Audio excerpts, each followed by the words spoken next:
Okay, Go. and we got our recording going, so I think we can Okay. get started now.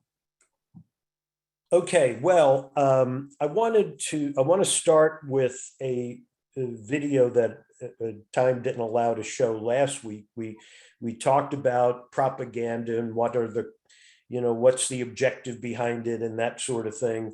And then I want to talk about how the information gets disseminated.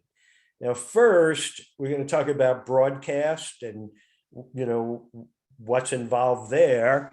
But then I want to talk about direct mail and some of the pieces that I have sent you over the past week. So first, let's take a look at Fox News.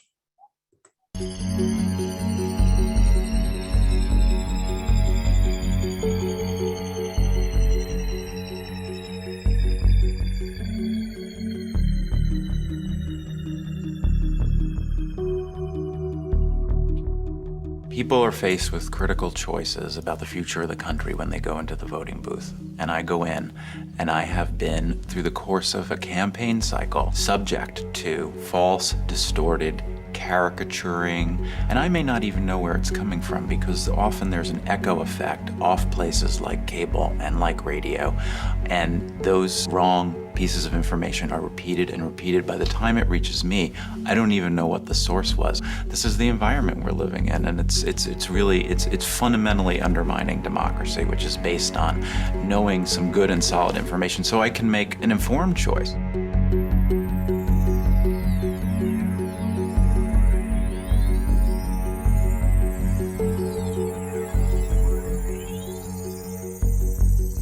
See the properties Rupert Murdoch owns around the world, the strong conservative point of view that those properties often reflect, it's different than ABC or CBS or NBC. Sure, they reflect a point of view, but not nearly as strong and not nearly as consistently from one ideological perspective.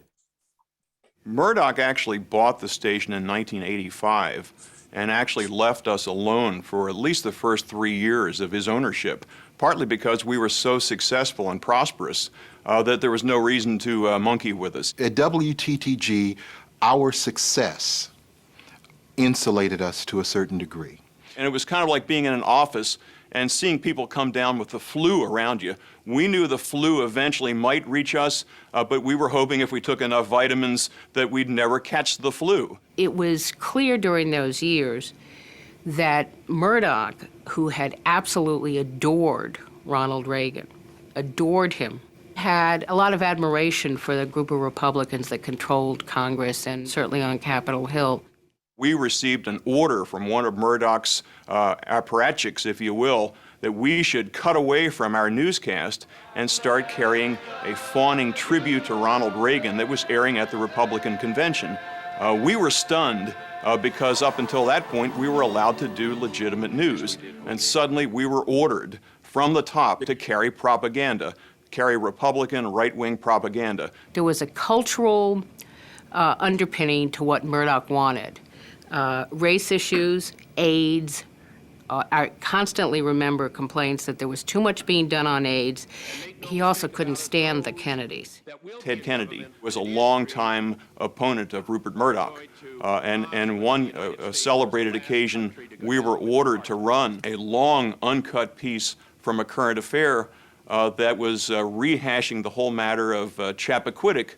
It had zero news value. We were told you had to run this thing uncut. You could not even edit it down and just run a snippet of it. I think they evolved in later years, especially after Roger Ailes took over and really got the Fox News Channel up and running, into a far more sophisticated kind of operation. What we saw in my era was really the birth of this sort of thing and the roots of what came later. I'd just like to say how delighted I am that we've now reached this moment when we can firmly announce the starting of a Fox News Channel and a much greater effort on the build-up of Fox News in every area. We'd like to be premier journalists. We'd like to restore objectivity where we find it lacking, and certainly There could be that interpretation because of my background, but I left politics a number of years ago and have run a news organization for the last 2 years. So we just expect to do fine, balanced journalism. Yeah, so, that was,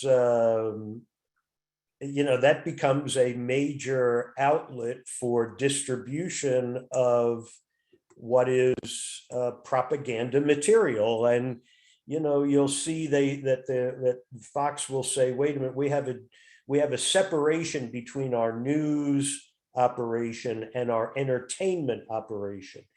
And it's true, they do. I mean, they operate out of different buildings, as I understand it, but for most viewers, the entertainment side is in fact the news side. So, and when they've been sued, when they go to court, they say, wait a minute.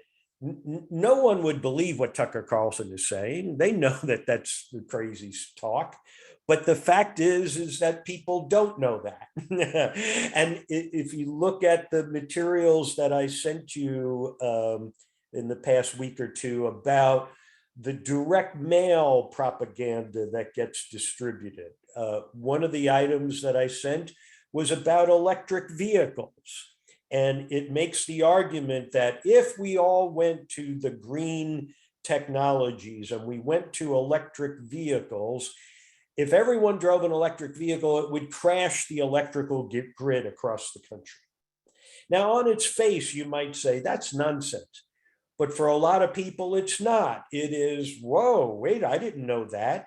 In fact, from several of the people that I sent that to as an example of propaganda, they were persuaded by it and sent me a message and saying, is this real? Is this really true that electric vehicles are going to crash the electrical grid? And I, had to respond back to say, no, this is a form of propaganda. It is to try to manipulate you into supporting a position that that is against your interest. Now, what are they doing with it? What they're doing is when you get to the private agenda that is underlying that message, it is to say, we don't want electric vehicles because it's going to detract from the oil industry. We want the oil industry to be feeding your vehicle. And we don't want this electrical stuff, but they can't get out and say that.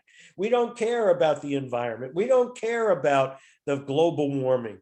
We are making money off of oil and we want to continue making money off. They can't make that argument because people would say, well, the hell with you. I want cheaper, cleaner energy.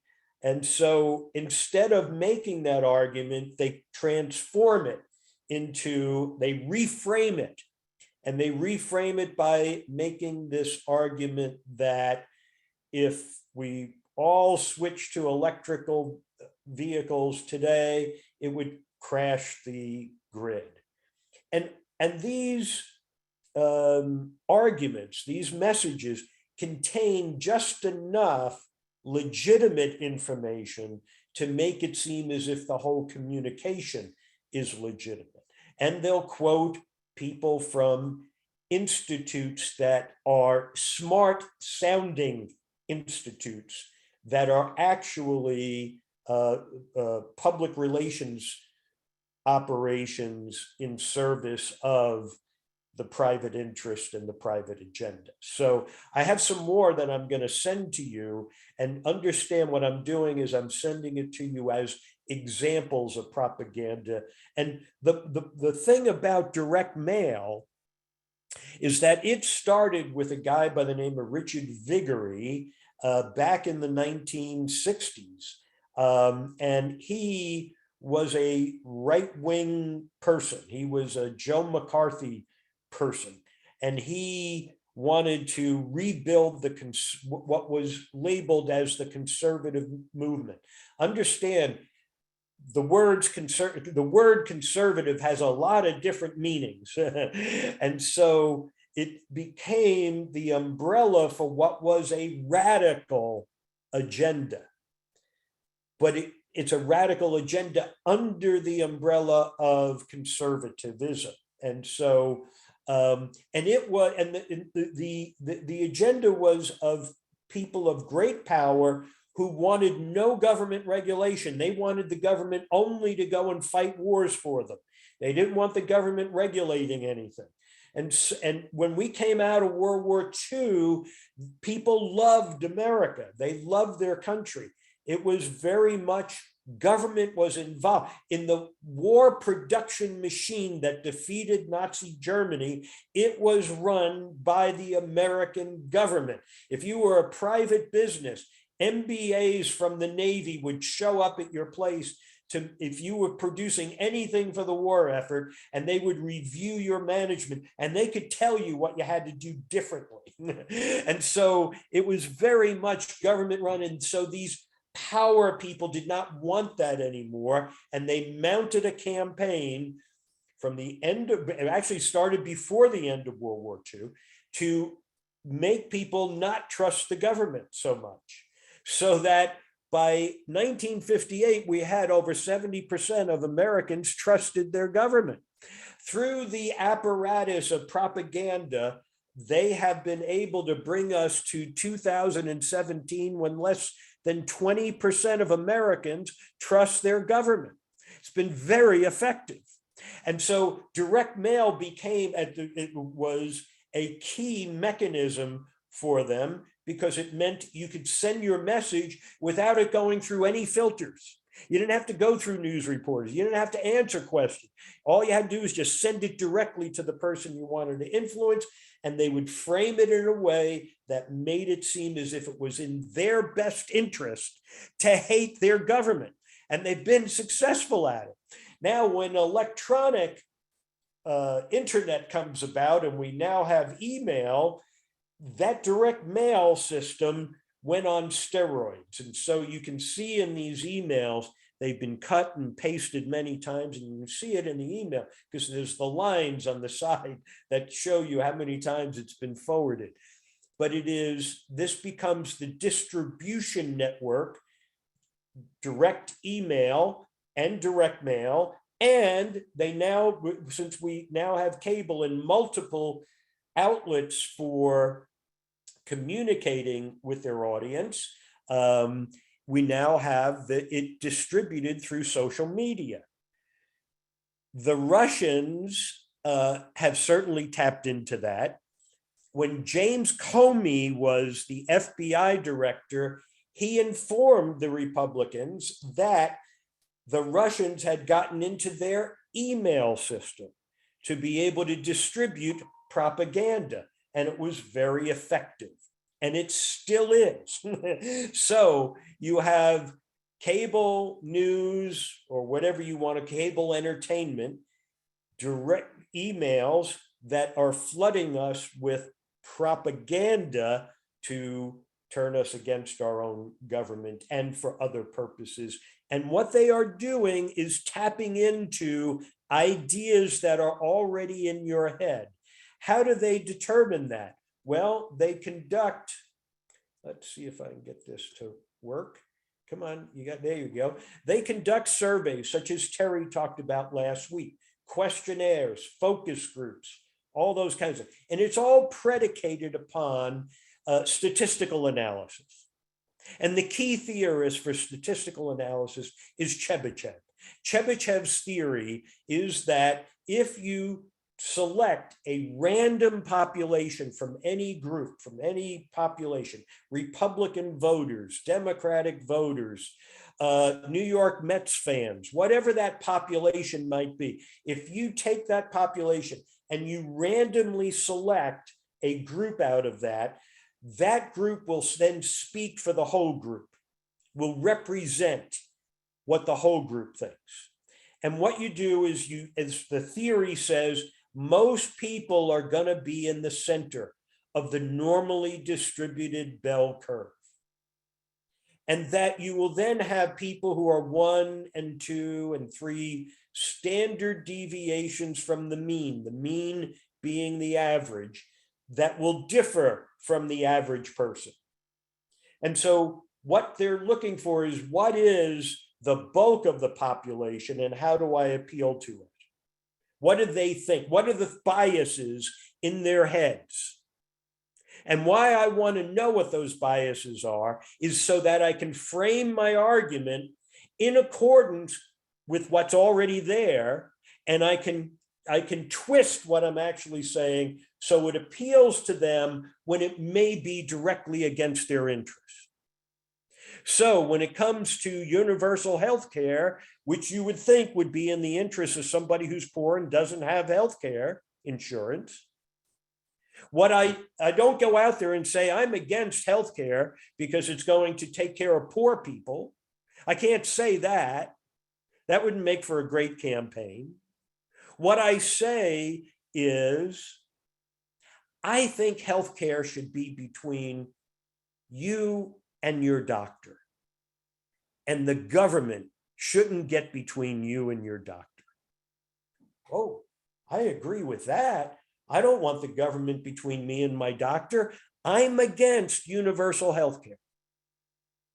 Even though I don't have insurance, even though I have nowhere to go to get care, if I could get care, I don't want the government between me and my doctor. And so that's it. It is how do I take what they're already thinking and exploit it? So that's the key model. So today we're going to talk about biases and what they mean and how the manipulators can get you to buy into their, come on, I know you're gonna, sometimes these things are slow. Okay, I'll come back this way. And there we go. Got that out. Now I can come back to here. Share that screen. Come to that one. Share. So where do our beliefs and opinions come from? And how do we make sense of the world that we live in? We like to think that we're able to make judgments and decisions about the world around us in an objective and logical way. But this is not necessarily the case because of the way that our brain processes and stores information. In everyday life, we are exposed to a huge amount of information. And this information differs for everybody because we don't experience life exactly in the same way. And in order for your brain to make sense of the world that you live in and process all of this information, it will use filters and shortcuts. And this is all extremely beneficial because that filter will optimize the information processing. Why do we, for example, during election season, only tend to look for information that paints our favorite political party in a good light, and look for and remember information that will cast our opposing political parties in a negative light? Regardless of what political party you're voting for, you would never go out and Google negative information about them. This phenomenon is known as confirmation bias, which could be described as the human tendency to selectively gather and process information in order to confirm our assumptions and preconceptions, whether they are true or not. Decades of research within psychology and social science have shown that confirmation bias does not only affect how we gather information, but also how we process and remember information. The bottom line is that we as humans tend to weigh evidence that supports our prior belief to a greater degree than evidence that will contradict them. Everybody is biased, it's just part of human nature. So how does this relate to the criminal justice system and forensic science? If we take forensic science as an example, one experiment looked into initial exposure to context at a crime scene to look at whether or not if you're exposed to a certain type of context initially, would that affect how you make interpretations at a later stage? And this specific experiment considered forensic archaeology and anthropology excavations, where participants were asked to excavate burials with cast skeletal remains that were male, and they were dressed in female clothing.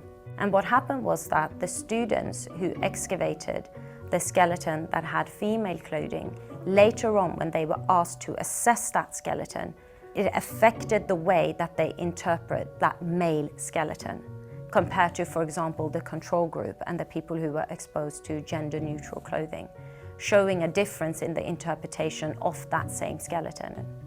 And this is not to say that forensic scientists are bad people doing bad things, but this has to do with the fact that as humans, our brains are subject to limitations. We need to take steps in order to minimize cognitive and confirmation bias in forensic science to the best of our abilities.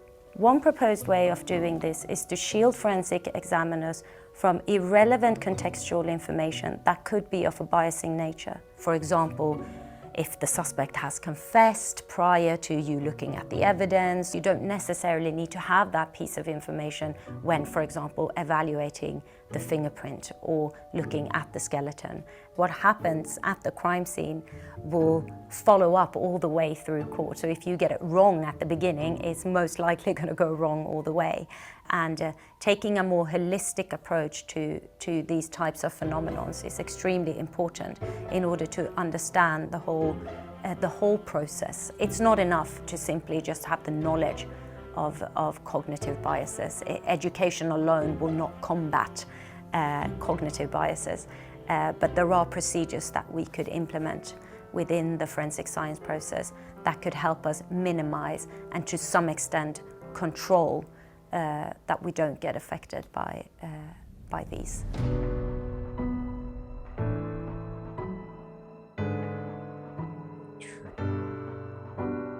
Come on now. There we go. Let's see if this will. Okay, that's now we want to talk about implicit bias. And much of this is within the context of law enforcement and forensics.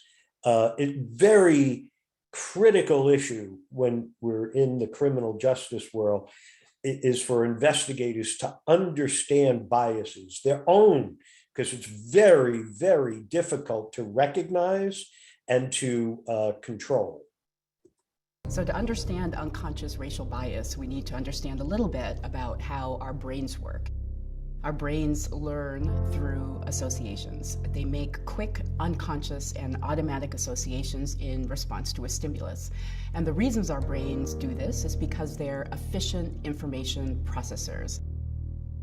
I'm sure when you walk into a room and you sit down at a chair, you don't spend even a second thinking about that strange object that you're sitting upon, because your brains have learned what a chair looks like and what you do with a chair. Your brains do that about everything, including people. And what our brains have learned is that certain people are associated with certain things. So for instance, if I were walking down the street and I saw a young black man that I didn't recognize, my unconscious brain would automatically, quickly, and unconsciously bring up all of the associations that it's learned about young black men.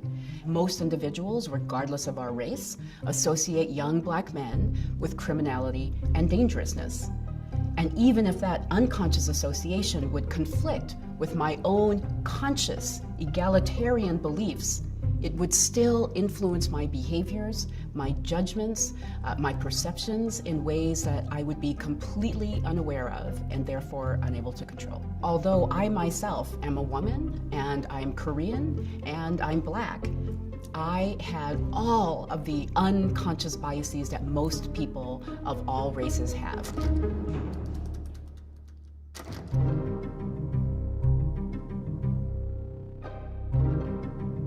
So many of you may have heard of the IAT, or the implicit association test. When I took the implicit association test, what it demonstrated is that I associated white men with positive things and black men with negative things. I associated women with the home and men with the workplace. And I do not consciously subscribe to these biases, so I don't have an explicit bias, but I had an implicit bias. And that's the difference between the two. So being a conscious racist and having unconscious racial biases are not equivalent things. So unconscious biases tend to influence us in situations that are ambiguous.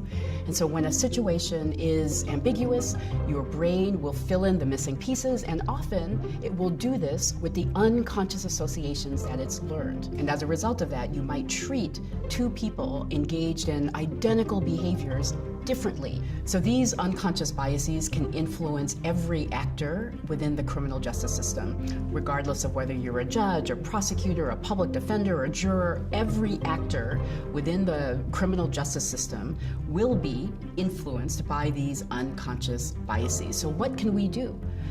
If I could leave you with just one piece of advice, and this is going to be the hardest piece of advice, believe me, I know that, it would be to slow down. Because I know that all of us who act within the criminal justice system want a system that's fair and want a system that's just. And I know many of you are now thinking, I can't slow down, we have too many cases, we have to get through the calendar. I get it, I was in the criminal justice system myself. So slowing down, being aware of the circumstances when you might act on your unconscious biases, obtaining more information are all things that you can do to try to reduce the impact of these unconscious biases on your behaviors and judgments. Yeah, it's been said many times that when we look at racial issues and that sort of thing, that the person who is out there, as a white supremacist isn't so much the problem, because we know who they are. The problem are the people who hold similar views, only they're not cognizant of it, and they act in a way that supports the actions of white supremacy. So with that, Terry, if you will unmute yourself, you're on. Am I muted now? Okay. You're good. All right. Yeah, a couple of things come to mind before we talk about a lot of types of biases. First of all, I want to confess that when I got the electric car information from Sal, I thought he was telling me not to buy an electric car. And my bestie is on, Kay Strand. Yes, I'm using your full name because you came late. She thought the same thing too. And it was Jeff who brilliantly said, no, this is old stuff from a conservative or right-wing group. That's what this is all about. By the way, I'd love Sal and Jeff to get together because they're both former Marines. And as always, I thank anybody in the military for their service.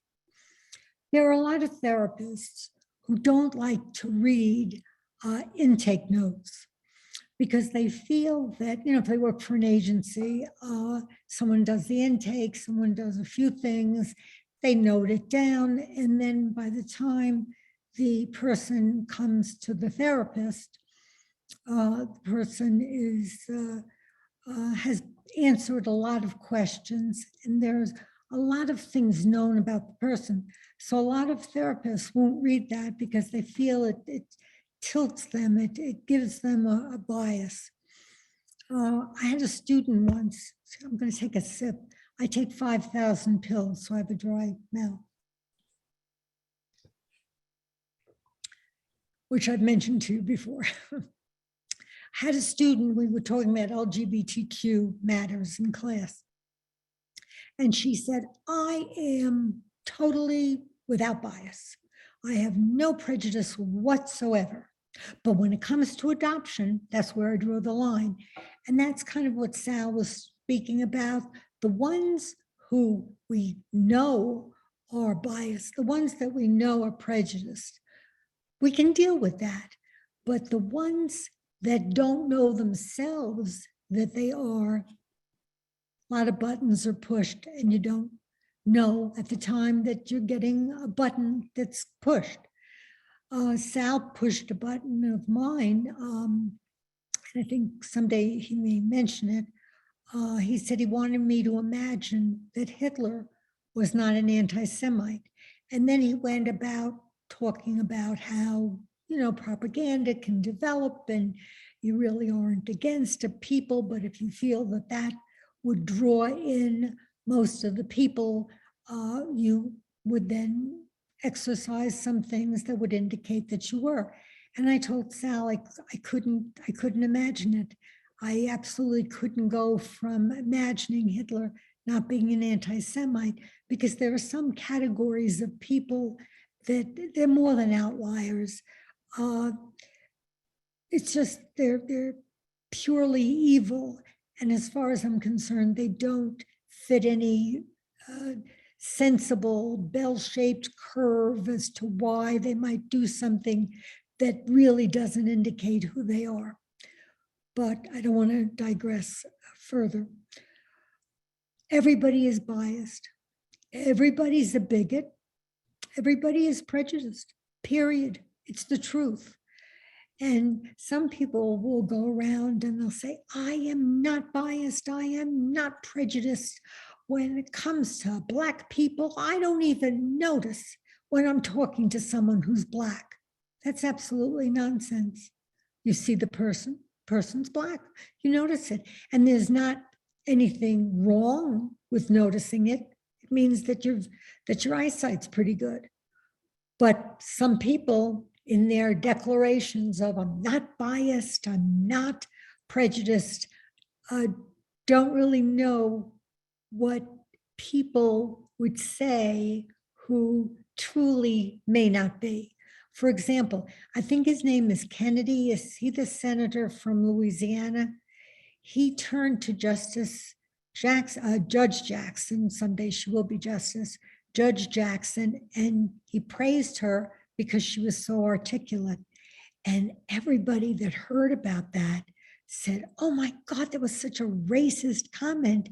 And he didn't realize it was racist. And he probably still doesn't to this day realize what a racist attitude, comment, bias that was.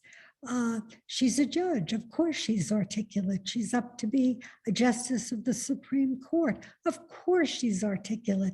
There was nothing to be amazed about her being a brilliant orator, but yet he complimented her on it as if, oh, that surprised me. So let's talk about all different types of biases, because there's many. You just heard a little bit about the confirmation bias. We all want to listen to what we know is our belief. It's our truth. And we will listen to CNN and not Fox, or we'll do the opposite. So we're always looking to have confirmed what we think we know and believe. Because remember, a bias is really pretty unconscious. Now, some are preconscious. Remember a couple of weeks ago, we talked about the preconscious. That's the part of the brain that you can access quite readily. Like you can watch somebody on television saying something and go, oh, I don't know. He creeps me out. I don't like him. You know what? I know why. He reminds me of my Uncle Jack, and I never liked my Uncle Jack. That would be a preconscious phenomenon. But for the most part, we can't get at it because it's unconscious. So what are the different types of biases that affect us and that we really have to work on? And how do we work on them?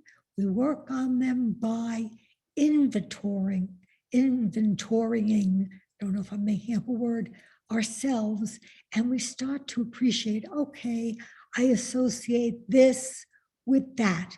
I associate him with this. And we think about what was the source of that belief? Was it my parents, my home life? Was it religion? Was it a specific culture? What started all of that? And talk about it. Actually talk about that this is what I'm trying to do. You heard the clips excuse me, that had to do with criminal justice, it has to do with life. It has to do with our day-to-day activities and meeting up with people, because there are so many biases. Let me just tell you a few, just a few of them. And as I'm mentioning them, think about it and think if, that sounds like something I might do. That sounds like something I might think about. The hindsight bias, a common cognitive bias, a tendency even to think that events, even random ones, were more predictable than they were. Oh yeah, I knew that team was going to win. I knew that he was going to win that primary. It's called hindsight bias, just a tendency that we have as human beings to think we knew a past event. It's comforting to think we're that smart that we, well, you know, I figured that out. I knew that that was going to happen. The anchoring bias, oh, many of us fall into that. The first bit of information you hear, you attribute so much strength and so much validity to that first evidence of whatever the topic is, that it blindsides you to future information, because that number one, the very first thing you heard, really is that important. Remember last week we spoke about campaigns, and like a lot of people spend a lot of money at the very end because it's close to when people vote, and the campaign analysts and the campaign consultants say, no, you want to blitz them at the beginning. It's that first piece of information. Misinformation bias, that we are very much affected by things that happen after the actual event themselves. It changes our memory. That's something that we certainly can talk about in terms of picking out the witness and saying, no, definitely he did it. Definitely she did it. There are just so many. I'm just trying to pick out the ones that are the most common. And again, think about, could I be subject? Is this something that I might do? The halo effect. Attractive people get a job before unattractive people. There's an assumption made by somebody that, oh, look at how attractive he is. He's competent. He must be very competent. And again, it's not that you're thinking it in your head. It's just happening. Sometimes it's in reverse. I have to tell you a strange story, a funny, fast story. I had a student, and she used to have a part on a soap opera. She was very beautiful. And she was looking for a job as a school counselor, and she wasn't getting any job. And she was bright. She was wonderful to be with, very articulate. Some people are and some people aren't. But just would be a wonderful, wonderful candidate for a school counseling position. And I turned to her and I said, the way you're looking now, is that the way you look when you go for the job interview? And she said, well, yeah, this is who I am. And I said, you know, I think that all the men, because she had panel interviews, it was very common for a school counselor. And I said, I think all the men hate you because they think they'd never date anybody that looks like you. And all the women hate you because you're so gorgeous. Ratchet it down, tone it down. So sometimes if we're aware of a certain bias that we may harbor or that we believe others may harbor, we can kind of do the vice versa thing. And I did with her, and she got a job. And then I'm sure she surprised everybody when she came looking like the way she usually looks, because she was gorgeous. Optimism bias. Oh, we're always so optimistic that things will work out well, that sometimes it blindsides us to when it doesn't. And personally, I know for me, and again, I appreciate being able to do this. It kind of keeps me in the game and it makes me more apt to share something. I kind of always thought that, like, everything is going to be fine, everything will be okay. And my husband, who died recently, a year ago, January 1st, it all happened very quickly. And at the beginning, I said, oh, it'll be okay. And it wasn't. And that really has changed my thinking. It really, any kind of optimism bias that I ever had is gone. And oftentimes people are losing theirs simply by watching the news at night. Implicit stereotypes, just harboring unconscious, and that's why it's so dangerous, unconscious beliefs about somebody or about a group. I'm going to mention some groups that just, come to mind, and stop for a minute. I'll put a couple of seconds between each one that I call out and think to yourself, what do I usually associate with that? Or we can do a little Freudian thing, because remember, Freud said the road to the unconscious, the royal road is dreams, but another one is free association. What's the first word that comes into your mind when you hear something? So kind of think sort of multiply. What do I associate that group with? And what's the first thing that came into my mind? Choose one or the other. Black men. Black women. Jew. Child abuser. Rapist. Thief. Native American. Asian. Foreigner. Republican. Democrat. Trump. Someone who's for Trump.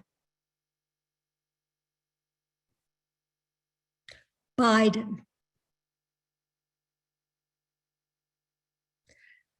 And I wish we had the opportunity to share amongst ourselves certain things that came to mind. And if you did associate something negative with some of the groups that I mentioned, it doesn't make you a bad person. It makes you, I always used to say, someone took a bite out of an apple many, many years ago, and we are far, far from perfect human beings. So it doesn't make you a bad person to have a negative attitude about or belief about someone or about a group of people. But it helps for us to understand, oh, there may be a bias. What I said to myself when she said, someone who endorses Trump, I had all the things. I got so angry and I said all kinds of negative things. And my cousin votes that way. And I guess that's why I fight with him as much as I do. Because once we can understand better our unconscious, we can change our behaviors. But that's the important part. Understanding, getting, as Freud would want us to, getting into our unconscious, making it conscious so that we can act upon something if we want to. Some people don't want to. I could have gone into so much else. A couple of other things, just out of curiosity. White supremacy. White privilege. critical race theory, Russia,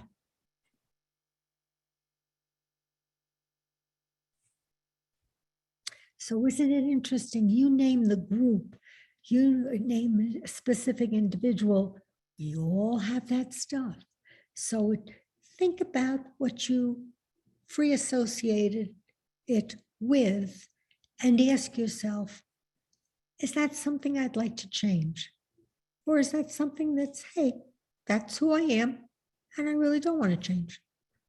I believe all child abusers should be beaten and killed and destroyed, especially if they rape a child who's 3 years old. Put him away for life or kill him. And there are many people that would say he was probably abused himself, because that just doesn't pop up out of thin air. And there would be those who, let's say, want to be a therapist and say, yes, I am prejudiced against abusers or men or women who assault their partners. I really, or drug addicts. I don't want to deal with them. And I don't want to change. Fine. Just make sure that you never get anybody like that as a client. That's all. But many, many people say, I really would like to change. I really would like to work on my biases. Because again, as I said at the very beginning, we all have them. There's plenty of them. I could have named so many more types of bias. We're biased, we're prejudiced, we're bigots. That's just part of the human condition. Doesn't make us bad people. You know, having a negative thought about somebody doesn't make you a bad person. Acting on the negative thought makes you a person that's about to do something that's bad. And with that, not that I associate Sal with anything bad at all, I return it to Sal. Well, thanks, Terry. Yeah, as Terry has explained, these are, we are cognizant of very small amount of what is taking place within our psyche, within our brain. So again, what the propagandist is looking to do is to tap into those things that you are not conscious about, and to see how can I exploit it and make that work. And I just want to cover two things quickly, and then we'll open for questions. One is that the same phenomenon of biases can become inculcated into an institution. Think about, I am running the Central Intelligence Agency. I came here after getting my law degree at Princeton or Yale or Harvard. And so we need to get more agents. We need to hire more agents. And our agents now, they all come from the top schools. They have their degrees in law and communications and that sort of thing. So when I'm going to go out to hire more people, what's my institution going to go look for? Graduates from the law schools at Cornell, at Rutgers, I mean, I'm going to look at the Supreme Court. How many of them have come from Harvard and Yale? I mean, so what you get is an institutional bias. Does that mean that there isn't someone who went to a John Marshall Law School who might not be really brilliant about constitutional law and would be appropriate for a Supreme Court? It's just, that's the thing, is to look for, institutions. We have our management are all people who have their MBAs from NYU, and they all have nicely cut hair, and they wear really nice clothes. So they fit into a pattern that becomes, can be defined as a result of biases on the part of that institution.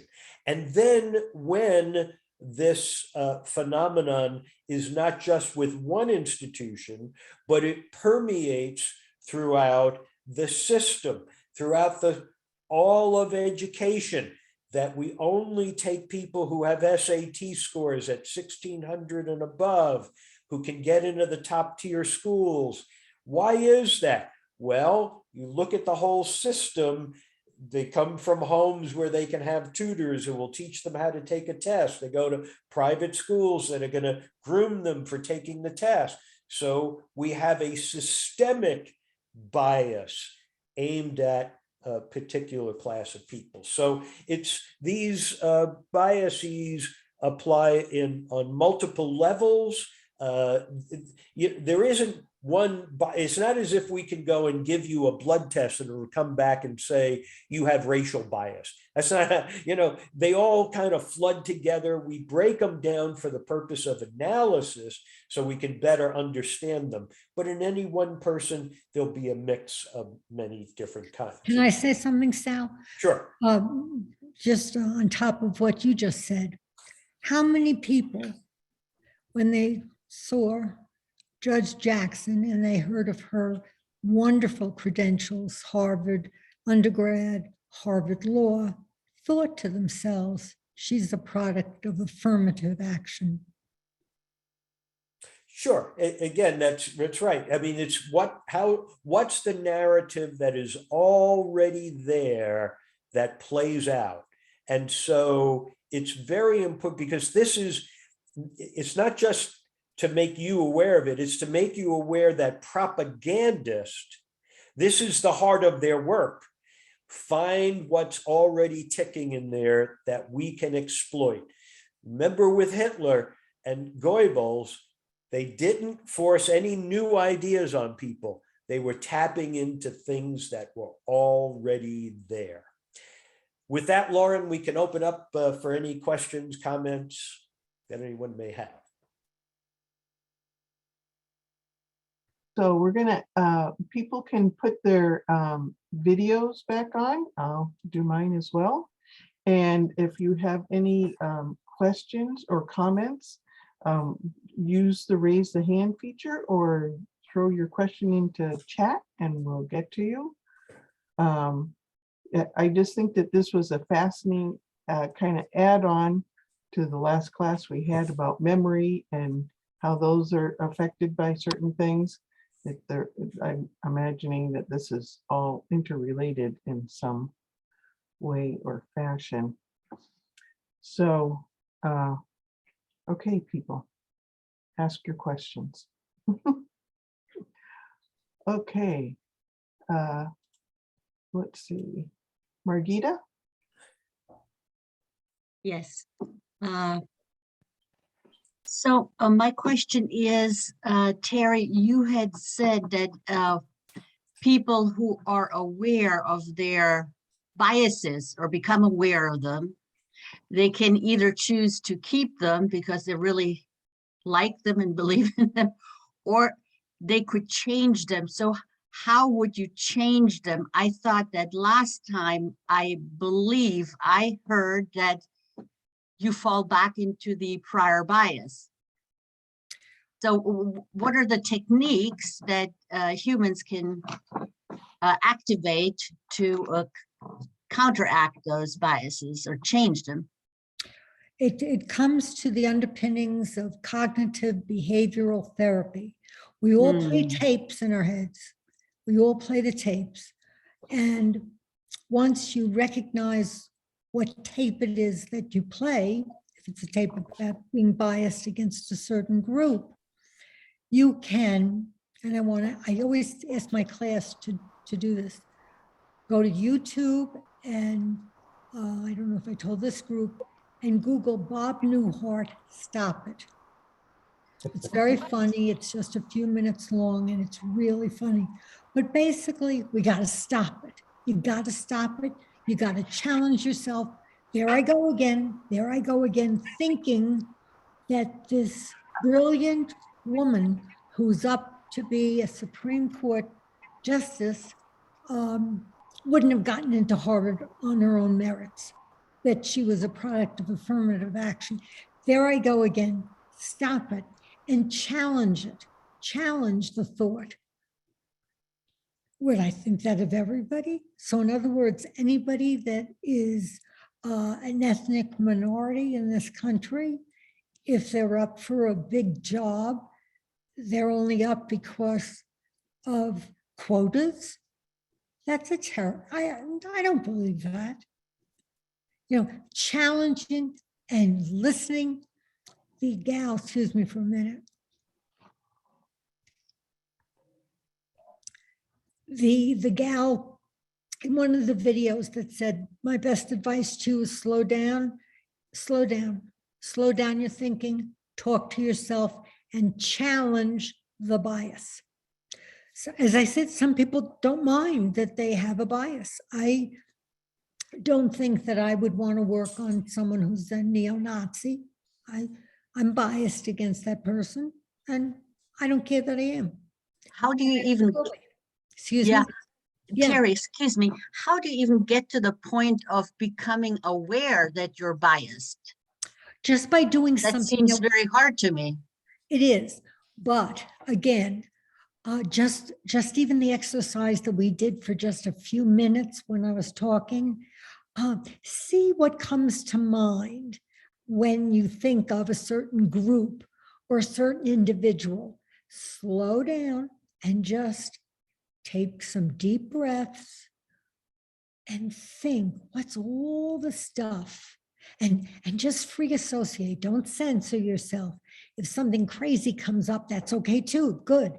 You know, you're looking to bring in as many thoughts as much as possible, what you can associate with this person or this group, and then have a dialogue in your own head.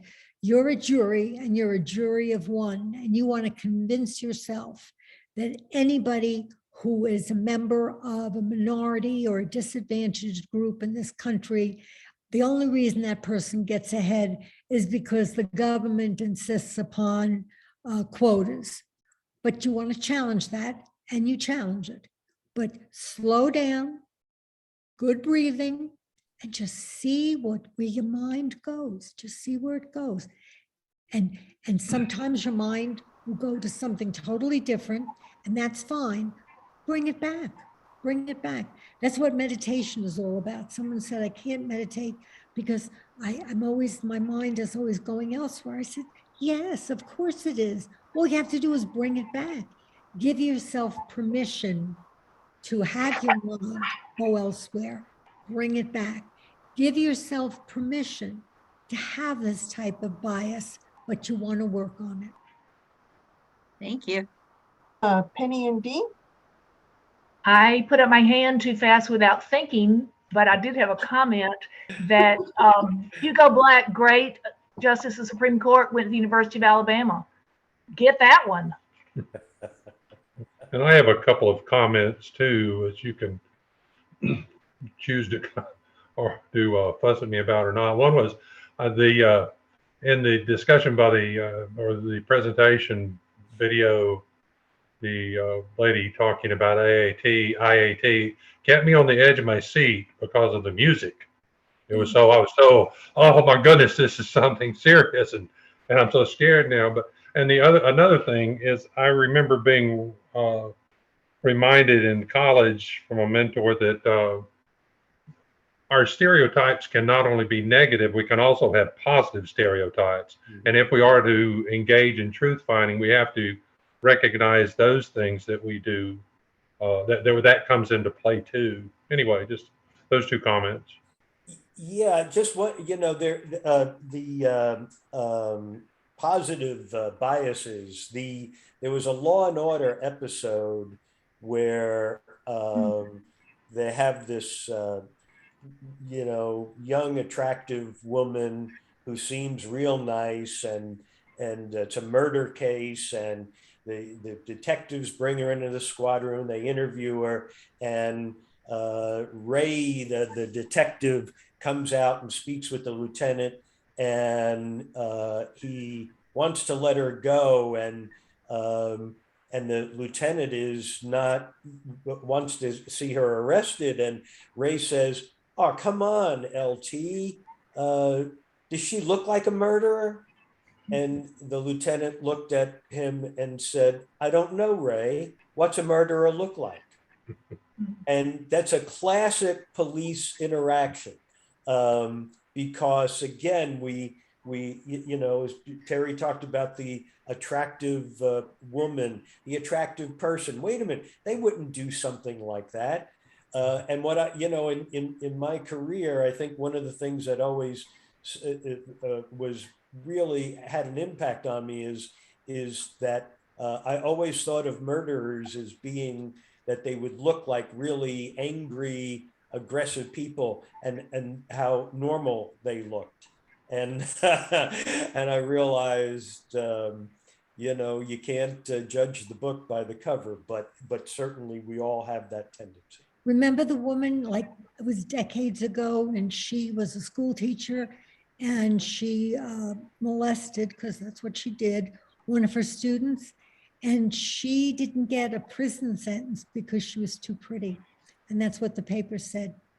She was too pretty for prison. It turned out that she was bipolar, and she, was on medication that didn't help bipolar. She was on medication for just being depressed, and which isn't going to be good given to a bipolar person.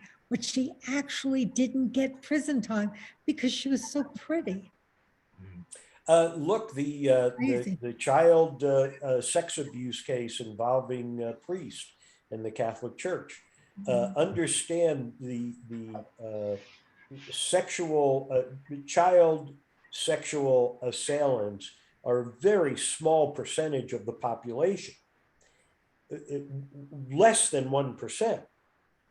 Within the priest population, and if you watch the movie Spotlight, and it kind of does follow this way, is that as this group that is investigating the sexual abuse cases, they start out at 2% of the priest population. Then as time goes on, it increases to 4%. And then it gets up to 8%. Now understand, that's an astonishing number.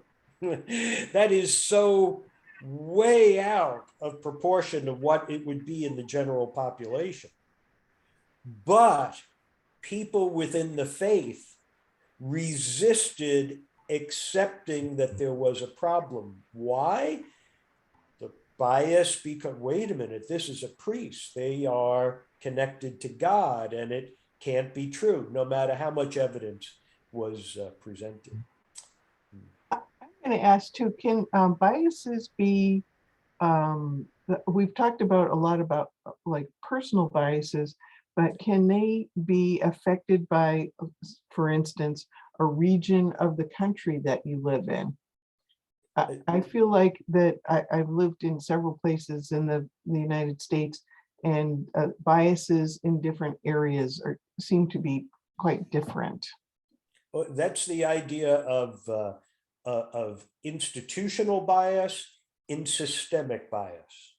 If the institution could be a religious organization that has certain tenets to it, the tenets being the biases, and that it would then be spread systemically throughout the congregations that were following that particular group. Sure, yeah, of course. Mm-hmm. And I know that of a group that very often is stereotyped, the New Yorker. Sure. When I lived in Atlanta for a few years, I mean, people thought of me a certain way because I was a New Yorker. So there's all kinds of stereotypes. And yeah, I think regional. Or stereotypes about Southerners as well. Absolutely. Right, sure. Absolutely. Yeah. And it's regional culture. It's when you start to think, when you inventory your biases and you start to ponder the source, very often it's a cultural source. And I do believe, having lived in the Northeast, that it's very different many things are thought differently about certain things in the Northeast than it is in the Southeast. Now I live in Colorado, and the Westerners think differently from my friends in the Southeast, and they certainly think differently of, it's interesting. You can be from the Northeast region, but if you're a New Yorker, you're a New Yorker. Has nothing to do with the Northeast. It's you're a New Yorker. And one woman actually told me that when she was selling her house, she told the agent, I don't want to sell to anybody from New York. Well, I think we have one more question, I think, from Marcy. Okay. Marcy, if you could unmute yourself. There you go. Yeah, my husband Robert was born and raised in Marshall, Texas, which is a tiny town in Northeast Texas near Shreveport, Louisiana. Now, he happens to look Semitic, and he's not. I mean, he's Lebanese, but he's not Jewish. But people here in Atlanta and on trips we've been on cruises where people insist that he has a New York accent and he's from New York because they think he's Jewish. And if you're Jewish and you're from New York. And we just think that's hysterical because he's not Jewish and he's hardly ever even been to New York. And he has a definite Southern accent because he's been almost all of his life in the South. But, people, it more than once that has happened, and it's just really interesting because you can just see the little wheels going around in their head saying, oh, well, he's Jewish, so he's from New York. I lived in Buffalo for a few years. I was born in Manhattan, raised in Queens, so I'm New York City. And even upstate New Yorkers stereotype the New York Jew. And I remember talking to somebody once and they were talking about the New York Jew. And I said, but you know what's interesting about the New York Jew? You never know when you might be speaking to one of them. Well, we are about out of time. I want two things I want to mention. One is that I actually am a lot better looking than I appear, but I changed it. I changed it because Terry advised me that if you want people to come to your class, you're going to have to tone it down. I also want to people on notice that any negative comments about my hair, I will come through the Zoom and slap you. On that uplifting note. Well, if everyone would like to give Sal and Terry a hand and thank you for coming. And thanks for coming, everyone. We'll see you next week. And I'm going to send you another propaganda email. I think what Jose Diaz-Balart says at the end of his broadcast really touches me, and I say it now. Thank you for the privilege of your time. And Sal has something else that he wants to say. Go ahead, Sal, say it. Good night, Gracie. Say good night, Gracie. Good night, Gracie. Thank you.